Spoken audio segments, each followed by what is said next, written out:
good, good, good. Drive is the moon. Come crazy. Between the lines, just meet the faces that you meet. Think you know the 60s? Think again. Not every great 60s song topped the charts. These 20 underrated 60s songs deserve more than nostalgia. They deserve to be heard now. Number 20, You Showed Me, The Turtles, 1969. You showed me how to do exactly what you. A love song whispered instead of sung. Not what you'd expect from the Happy Together band. And that's exactly why it sticks. Originally written by Gene Clark and Roger McGuinn of the Byrds, You Showed Me was meant to be upbeat. But the Turtles slowed it down, turning brightness into ache. Released in 1969, the track drifts with breathy vocals, mellotron swells, and a sadness that never quite resolves. Howard Kaylan sings like he's confessing something fragile. It's subtle, dreamy, and hauntingly unlike their usual sound. The public gave it top 10 status, but over time, it faded from memory. Too slow? Too soft? Too real? Ironically, decades later it re-emerged, sampled by Beck, covered by Salt and Peppa, even referenced by Kanye. Artists heard something timeless. This wasn't a hit in disguise, it was a quiet masterpiece, hiding in plain sight. And the next song? It's even more unexpected, recorded by a group of American soldiers stationed in Germany. Number 19, Give a Damn, Spanky and Our Gang, 1968. And it might begin to teach you how to give a damn about. It opens like a warm folk tune, then hits you like a protest sign. Most radio stations refused to play it. That's how bold it was. Released in 1968 during a year of civil unrest and political division, Give a Damn tackled racism, poverty, and apathy with disarming beauty. Spanky McFarlane's voice delivers each line like it matters because it did. The phrase "give a damn" was too controversial for airwaves, but it became a slogan for activists and idealists alike. Here's what most people don't know. This song was used in Mayor John Lindsay's re-election campaign in New York.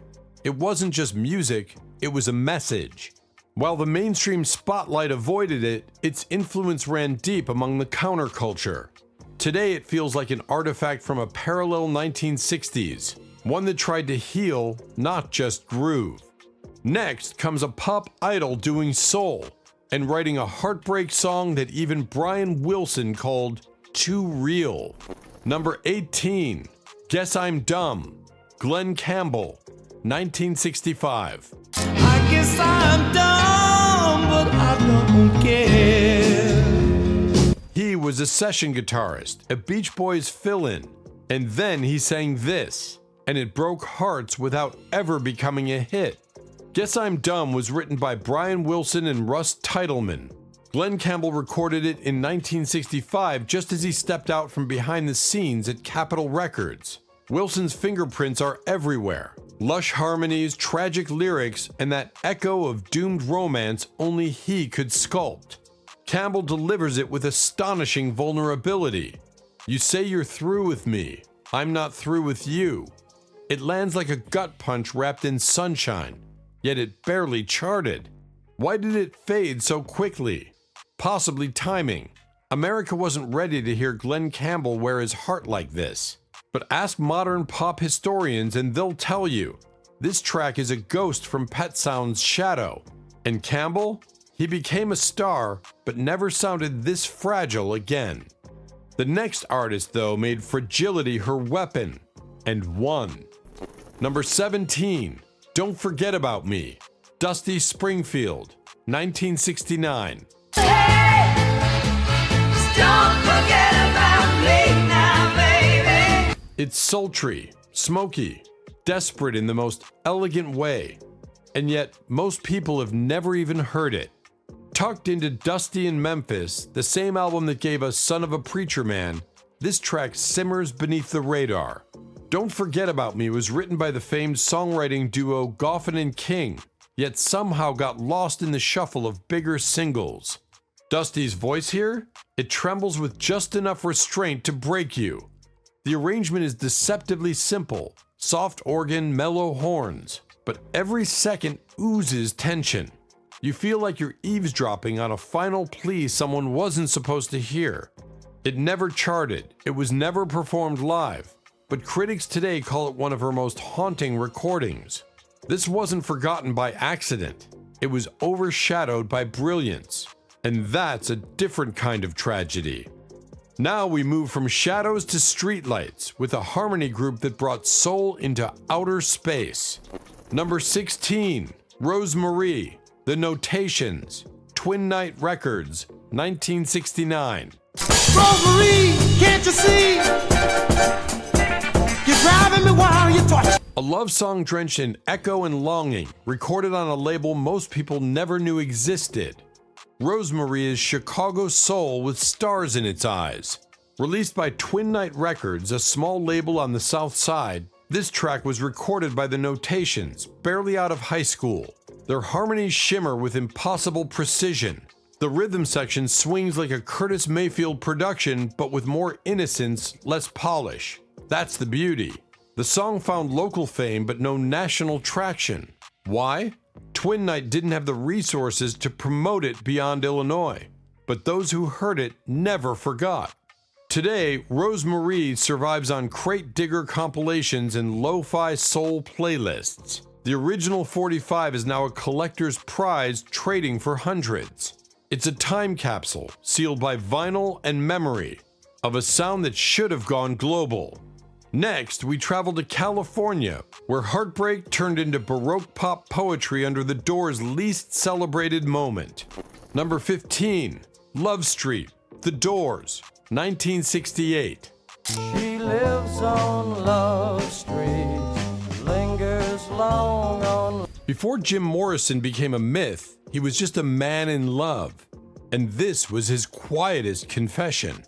Love Street lives on Waiting for the Sun, nestled between fire and fury. But it's not like The End or 5 to 1. It's warm, almost whimsical.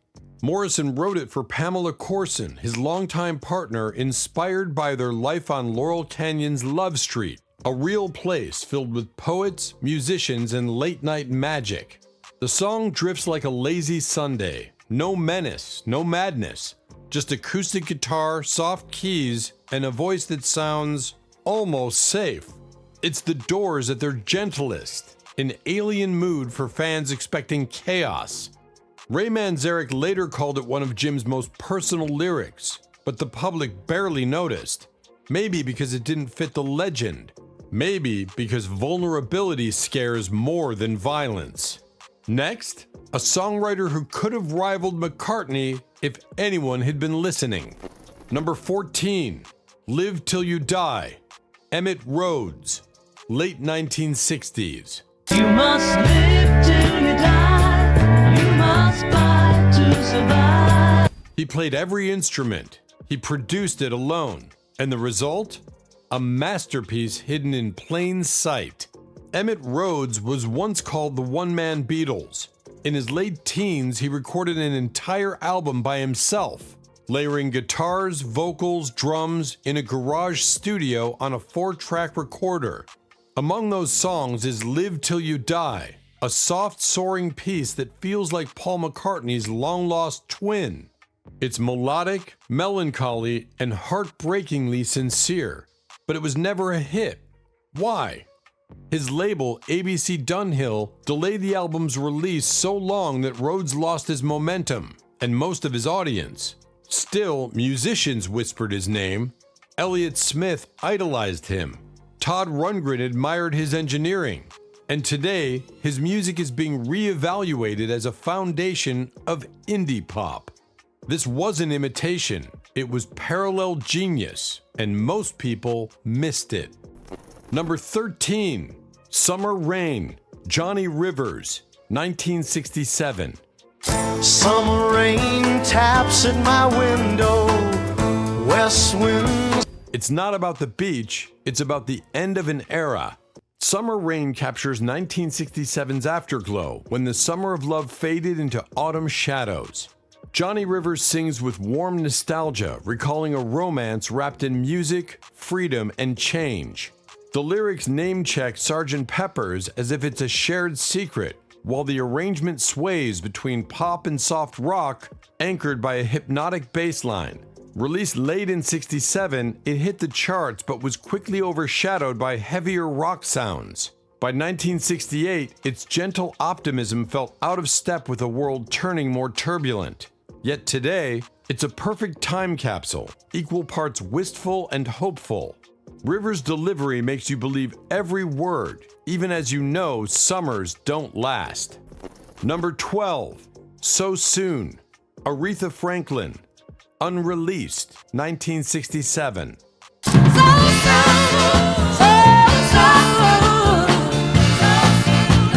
Organ chords stretch like church aisles. Then she opens her mouth and the world just stops. So Soon was recorded during the sessions for I Never Loved a Man the Way I Love You, Aretha's Atlantic Records breakthrough. But for reasons no one fully understands, this masterpiece stayed locked in the vault for decades. The vocal performance, devastating. Aretha sounds exhausted and invincible at the same time. Her voice doesn't soar, it pleads. And the organ? It moans right alongside her. Jerry Wexler, her producer, called it too intense for a single. In other words, too real. It finally surfaced on a 2007 compilation, and soul scholars instantly called it one of her finest moments. One critic said, "If this had been released, it would have changed her legacy even more." Now imagine what else might still be hidden on tape. From pain to poise, our next entry finds heartbreak dressed in pearls and cigarette smoke. Number 11, Comment te dire adieu, François Hardy, 1968. Sous aucun prétexte, je ne veux avoir de réflexe. A breakup has never sounded so polite or so lethal. Every breath is a blade behind a silk curtain. Hardy was already France's Queen of Cool by 1968, but Comment te dire adieu, adapted from an American song by Jack Gold, became something entirely new in her hands, with lyrics rewritten by Serge Gainsbourg himself.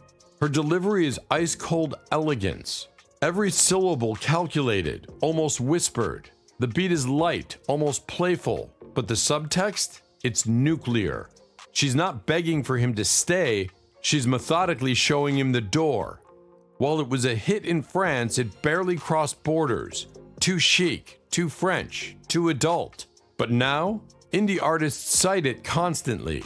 Sofia Coppola used it to soundtrack Longing. Fashion houses build runways around its aura. It's not loud, it's lethal. And next, we travel to Brazil, where joy was banned, but music fought back with a parade. Number 10, A Banda, Chic, Brazil, 1966. Estava à toa na vida, o meu amor me chamou pra ver a banda. It sounds like a parade, but it was practically an act of rebellion, and the regime hated how happy it made people feel. Chic released A Banda during the early years of Brazil's brutal military dictatorship. On the surface, it's whimsical. A brass band marches through town, lifting spirits as it passes. But underneath, it's a protest in disguise. The song's core message, joy belongs to the people, not the state. It won Brazil's top music festival in 1966, instantly making Buarque a national figure. Yet the military censors weren't amused. They saw his subtle subversion and blacklisted many of his later songs. A Banda became a quiet anthem of resistance, smuggled through melody. Astrid Gilberto later translated it for the US, but the magic stayed rooted in Portuguese. It wasn't just music, it was survival set to rhythm. Now we leave the streets of Rio and drift into Tokyo surf pop that shimmered like morning waves. Number 9, Kimitu Itsumadamo, Yuzo Kayama, Japan, 1965. 二人を夕闇が This was Japan's answer to the Beach Boys, before the West was even listening. A surf pop lullaby with neon polish and gentle swagger. Yuzo Kayama wasn't just a singer, he was a film star, heartthrob, and electric guitar pioneer in post-war Japan. When Kumito Itsumadamo dropped in 1965, it became one of the first major hits of the group sounds movement. A wave of Japanese rock bands inspired by British invasion acts, but rooted in local culture. The song floats on sweet guitar lines and innocent lyrics. Forever with you. Nothing heavy, nothing loud. Just light optimism in a country still rebuilding from devastation. It sold over 1 million copies in Japan, but internationally it never crossed over. Western rock historians largely ignored it. Yet inside Japan, it became a timeless classic, played at weddings, summer festivals, and karaoke booths for generations. And next, we return to America, where a Rolling Stones B-side wandered into full-blown psychedelia and barely anyone noticed. Number 8, Child of the Moon, The Rolling Stones, 1968. Child of the moon, rev your radio. They hid it behind Jumpin' Jack Flash, but this was the real experiment. A flower-powered fever dream buried by design. Released only as a B-side in 1968, Child of the Moon is the Stones at their most otherworldly. This wasn't blues or swagger, it was incense, swirling reverb, and cryptic poetry. Mick Jagger sings like he's channeling spirits instead of chasing girls. The song's hazy atmosphere, layered vocals, and Eastern-tinged melodies make it feel like it escaped from a late-night jam with the Byrds and Pink Floyd. And the music video? Shot in eerie slow motion with decaying trees and surreal imagery. It felt like an acid lullaby. Why did it vanish? Simple. It didn't fit the Stones' image of grit and rebellion, but it showed they could do mysticism just as well as menace. Some say this was Brian Jones' last great contribution before his tragic end. From mystic visions, we go deeper, to a band of American soldiers playing proto-punk in German cellars. Number 7, Complication, The Monks, 1966.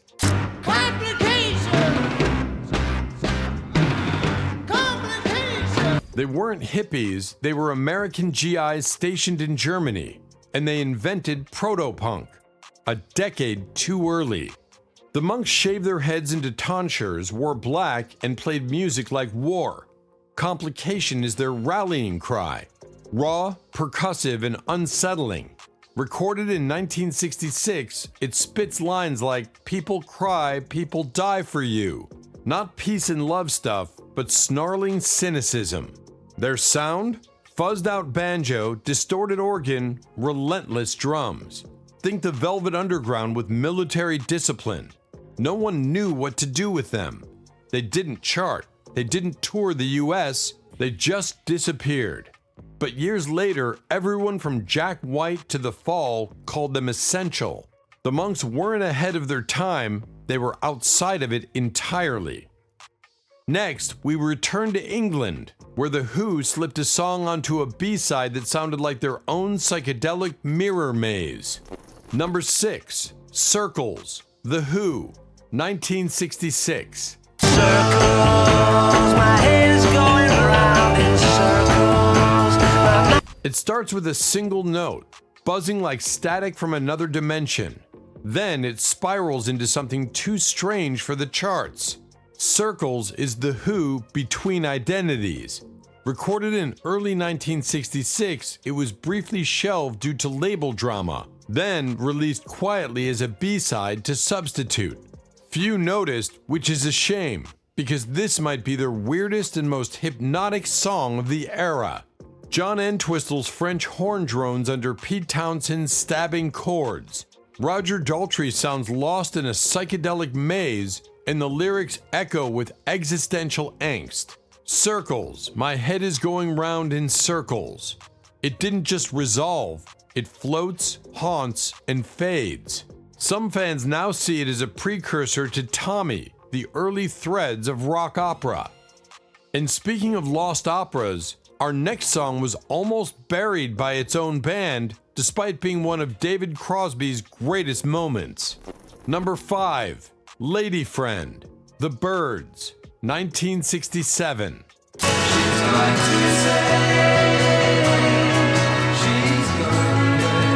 David Crosby begged them to release it. They did, and then pretended it never happened. Lady Friend is the Byrds at full harmonic bloom. Written by Crosby and released in 1967, it features layered vocals, horn sections, and a melody that shifts like California Light. It should have been huge, but it wasn't. The single flopped. The band excluded it from their next album, and Crosby was fired months later. He claimed they sabotaged it. Others say it didn't fit the Byrds' jangle pop image. Yet, when you listen, it's undeniable. It feels like a lost Beatles track soaked in Laurel Canyon. Crosby later said it was the best thing he ever wrote. Today, it's a cult favorite, and a reminder that ego, timing, and label politics can bury brilliance. From harmony to heartbreak, we now arrive at the most unlikely garage band hit you've never heard. Born from rage, not rebellion. Number 4, My Little Red Book, Love, 1966. Well, I just got out my little red book the minute that you said goodbye. It starts like a fight, rushed, raw, relentless, and it was written by Burt Bacharach. Wait, what? Originally a smooth lounge tune penned by Bacharach and Hal David, My Little Red Book was hijacked by Arthur Lee and his band Love in 1966. They stripped it bare, sped it up, and played it like a garage band possessed. The result? A proto-punk anthem hiding inside pop song clothes. The rhythm stumbles on purpose, and Lee spits the lyrics like a man refusing to fall apart. It doesn't sound produced, it sounds cornered. Critics didn't know what to make of it. Love never became household names, but they were gods in LA's underground. This song kicked in the door. It's not smooth, it's furious, and it launched a band that would soon record Forever Changes, one of the most acclaimed psychedelic albums ever. Now we enter the strangest chapter of all. Number 3, Porpoise Song, The Monkees, 1968.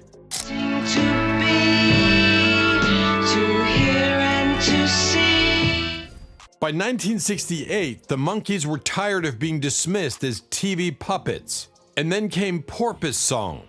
Written by Carole King and Jerry Goffin for their trippy cult film Head, it was nothing like I'm a Believer.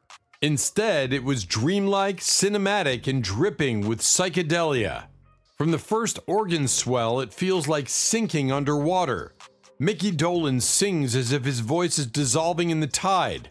Fragile, detached, but strangely uplifting. Goodbye, goodbye, goodbye, he repeats, and it sounds less like a chorus and more like surrender. Audiences didn't get it. Radio stations barely played it. Fans who wanted bubblegum pop didn't know what to do with this surreal, aquatic hymn. The single sank quickly, just like the film that spawned it. But time has been kind. Today, Porpoise Song is considered a hidden jewel of 60s psychedelia, admired by indie musicians and cult fans alike. It proved that even the Monkees, mocked as manufactured, could drift into the cosmic and come back with treasure.